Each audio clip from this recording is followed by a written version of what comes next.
मोठी माहिती समोर आलेली आहे। बंदूक चोरणाऱ्या आरोपींचं नक्षल कनेक्शन समोर आलंय। तेलंगणा क्राईम ब्रांचने आता या प्रकरणाचा तपास सुरू केलाय। मुख्य आरोपीतील एक नौदल अग्निवीर राकेश दुबुल्लाचा मोठा भाऊ आणि या प्रकरणातला आरोपी उमेश दुबुल्ला हा 3 मार्च नक्षलींच्या संपर्कामध्ये होता अशी माहिती समोर येते।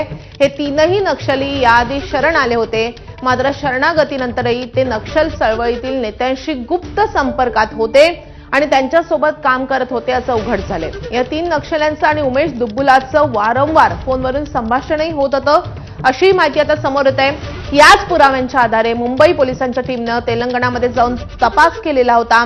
उमेश दुबुल्लाचा दलम कमांडर त्याला व्हायचं होतं। दलम कमांडर होण्यासाठी त्याला इन्सास AK-47 अशा मोठ्या रायफल्सची आवश्यकता होती आणि त्यासाठी त्याने या सगळ्या रायफल्सची चोरी केल्याचं समोर आलंय।